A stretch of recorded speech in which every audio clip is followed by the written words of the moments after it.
Hey guys and girls, Board Now back with you. On this video I'm going to be talking about episode 1 of The Institute. The episode is called The Boy. Full spoilers from the start of this review. So this is a new MGM series. It's a limited series. It's based on a Stephen King novel, one of his more recent novels, and Stephen King is also one of the producers on it, so he does have some influence. A notable name when it comes to the creative side for me is Jack Bender, who was one of the main writers and directors on Lost. So this is, at least features him directing. He's not the creator or the writer, but this first episode, and I'm assuming he will direct more. So that's something which stands out to me at least. And Mary Louise Parker is probably the big get from the main cast. You've also got Ben Barnes, who has been in one or two things.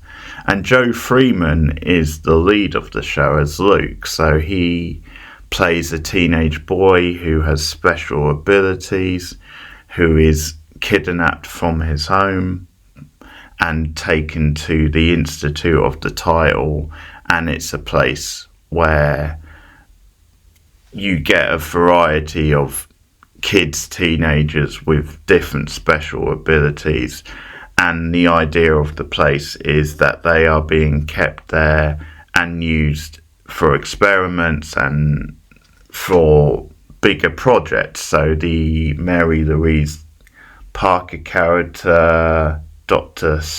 Skinsted or something her name was, she explains to Luke at one point, then you will be doing very important work. You will be overseeing world-changing, world-saving work, essentially. And she says then once your work is done, you can go free. But with this being the sort of story it is, that seems quite unlikely then they would let him go free. So it's Luke settling into this place, him getting to know some of the other kids, and then some of the mystery when it comes to the inner workings of this place, and probably some of the stuff that's gone on in the past. The Ben Barnes character is Pete, or Tim, sorry, and he has recently come out of a marriage, and we see him early on in the episode travel across state lines, gets a lift from hitchhikes a lift, and he interviews for a job as a security guard at the Institute himself. And mysteriously, even though he's got a little bit of a murky past, he is given the job there and then, and starts that night. So he's going to become quite a sympathetic character by the looks of it. The sort of character who's going to, over time, start to learn more about the Institute and what goes on there, and is probably going to ask questions. And Mary Louise Parker, her character, is also someone who it seems like we're going to get to know more about her past, because there's a reveal with her at the end of the episode. So a lot of this is just set up in the first episode. There is another character who we follow a little bit, who I'll talk about, but there's one or two tidbits that they can build on later in the season. But I wasn't really that impressed with this opening episode. I thought it was a bit bland and a bit vanilla. It didn't really grab me, like the lead character didn't really grab me. I didn't think he had much of a personality or was given that much of a reason to really care. And I think one of the problems with stories like this is that it's naturally going to be compared to things like X-Men or even Stranger Things, which I think has probably taken its thunder. And there has been a lot of these kinds of stories now, and it's just how you handle them. It's how you put something fresh on them, a fresh sort of spin. And so far, based on this first episode, it doesn't seem like there's going to be that much new, but it is hard to judge because you don't get much revealed in the first episode. As I said, it's a lot of things are hinted at.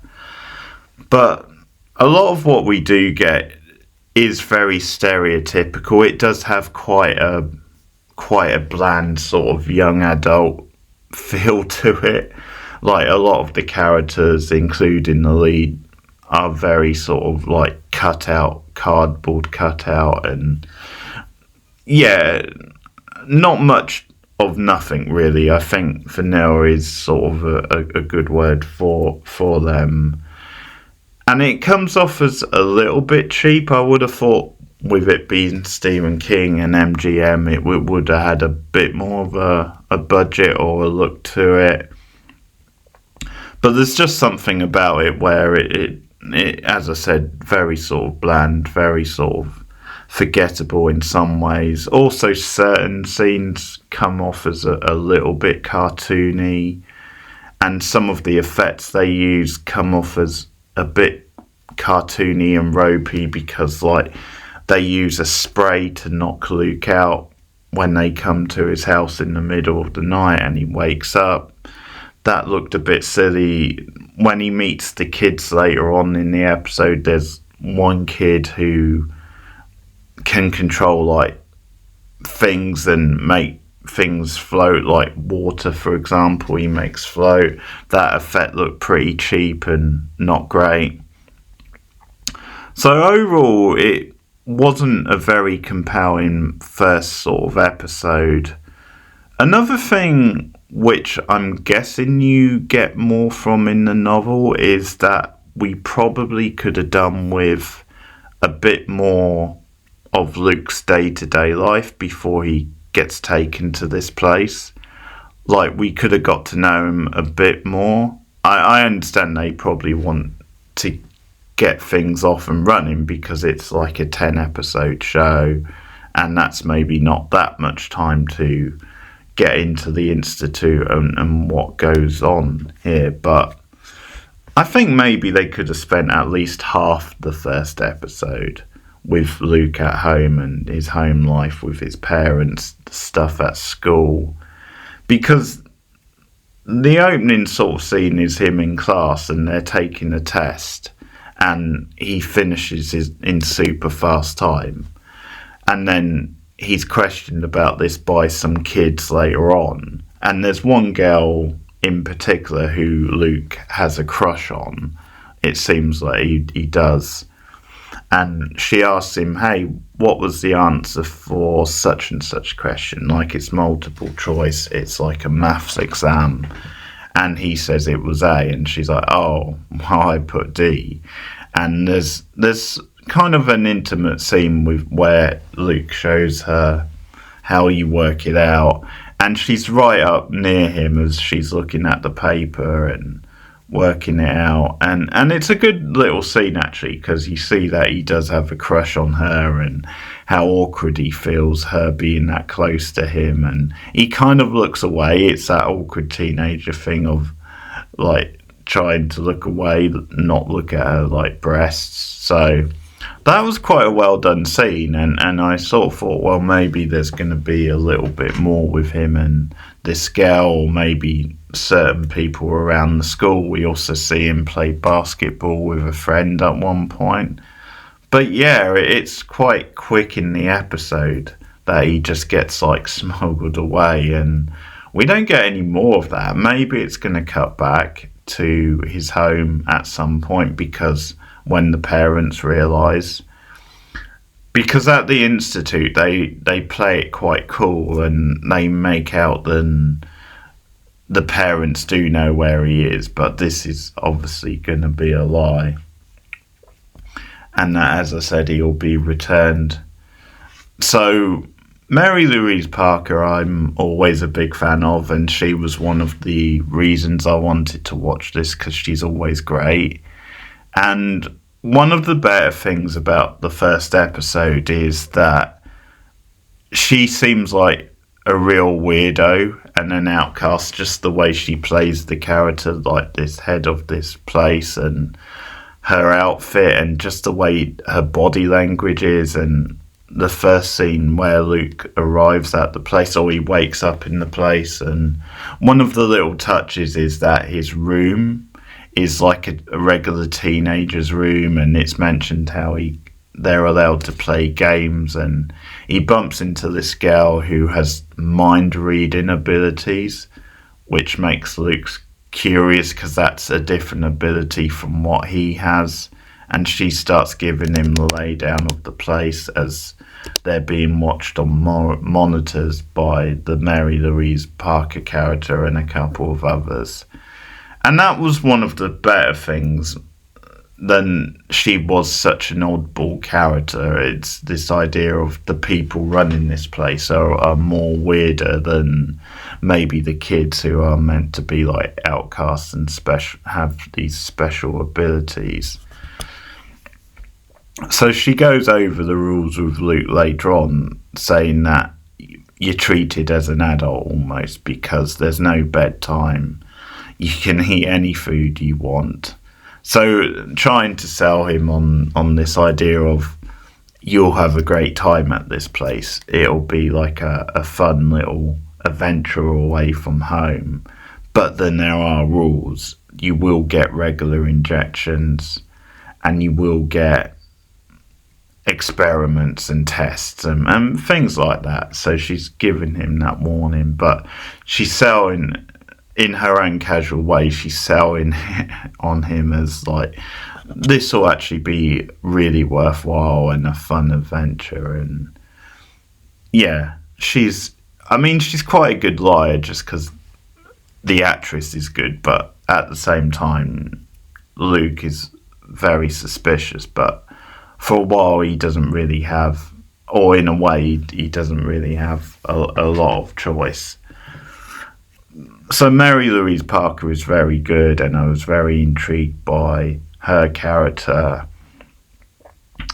I mean, so far I don't really have much of a handle on the Ben Barnes character. Like, I wasn't really into his character, but again, it's setting up that he's going to become quite suspicious, I think, and question what exactly is going on, because at one point it's hinted that there's experiments to do with maybe of a UFO type nature. He starts talking to an old woman around town because his job includes like surveying around the town as well, because it's shown quite early on that this car pulls up with this couple and they're kind of like headed off by the security who tell them that there's no entry and nothing to see here. So that's another thing, is that they are guarding from the outside world. So that seems to be part of Pete's job. So this old lady he talks to, who lives in the nearby area, seems to warn him that, hey, there's a bit of a suspicious history and past to this place. So we actually don't get much of a sense of him in this episode. There is another character who has been working there a longer time, has been working on security. And at one point she questions one of the other doctors about this past incident, which it sounds like it went wrong. So maybe that's going to be explored, where someone tried to escape maybe, or something went wrong. And later on in the episode, she goes for a date with this woman who she's got a bit of a vibe with, and the woman questions what she does for a living, but ultimately they make out and they go back to like her place.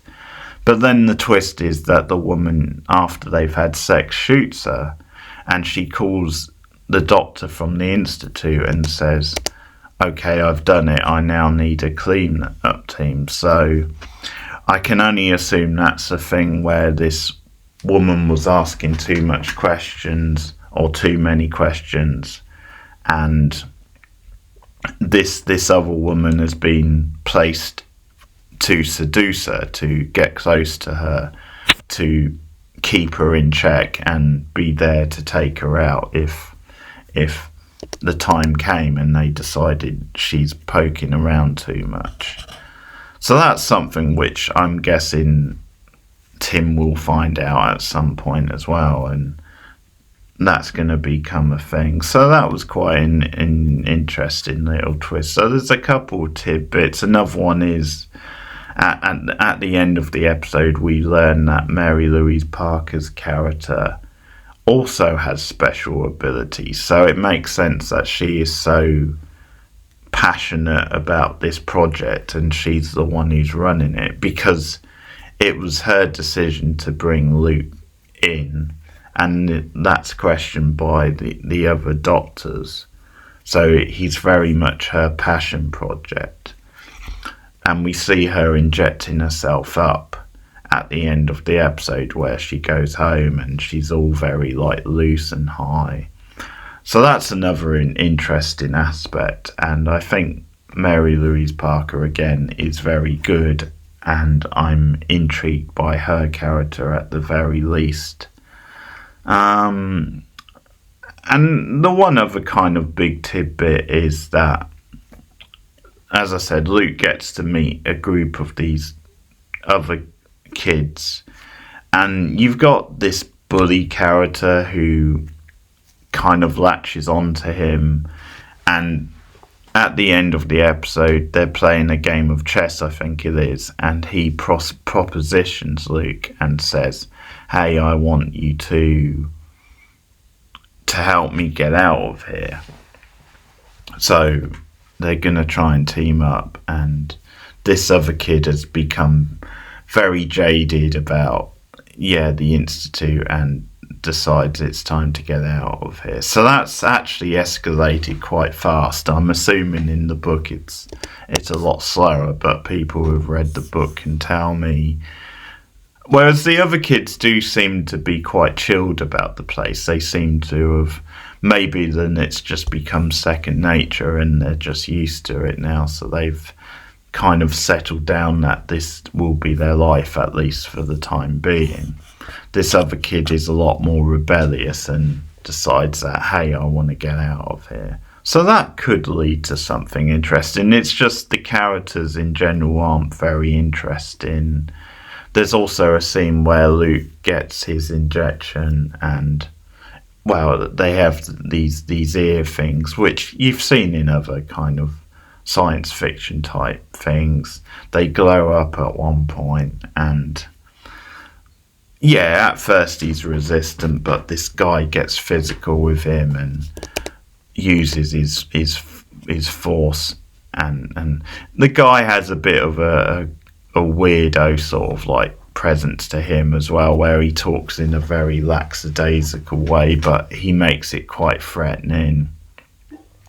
So I think overall it's just not very dynamic. I don't know if they could have made it a bit more creepy with how it's directed, or I think overall it just lacks a bit of a personality, as I said, with the characters, with the story, with the ideas, because this stuff has been done many times before, and I think you do need to make it a bit more interesting and a bit more maybe relevant to today. And who knows, a lot of this is set up, so that might still happen. I could see how, as it goes on, it might work in things that are a bit more relevant and a bit more modern, and so that's what I'm hoping. So I'm not really that into the first episode, to be honest, but there's one or two things about it which I did like and where there's some promise. So I'll return tomorrow with a review of episode 2 and see where I go from there, and let me know what you guys think of it in the comments below. Like and subscribe as always. Share me out on social media, and you can support me as a channel member. 3 possible tiers for that can be found on the channel at the membership tab, and you can also support me on patreon.com board now, where you get a bunch of exclusive perks. But thanks for listening, guys. I'll see you again soon. Bye. Your brain and what it can do is a gift. God knows it didn't come from us. See how far it can take you.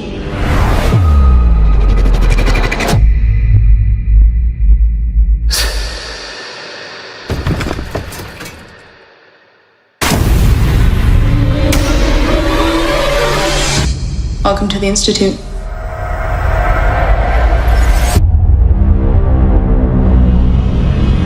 Have we been kidnapped? They call it recruited. Who's they?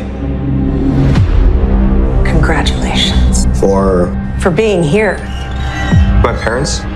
Do they know where I am? Are they alive? Of course. We're not monsters. Without our work, the world as we know it would cease to be. It's my responsibility to see that that work gets done. So it will get done. What exactly is our work? Just tests mostly. It feels like a nail is being hammered into your forehead. But we're all kids here. You're not kids. Not here.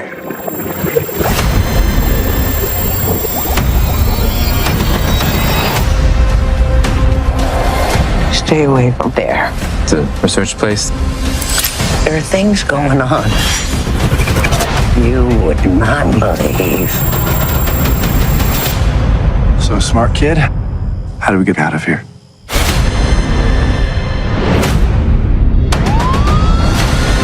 We only get one shot. We don't have a lot of time. We're gonna find a way to help us all. Sometimes you win by showing you're still willing to fight. We're gonna do more than that.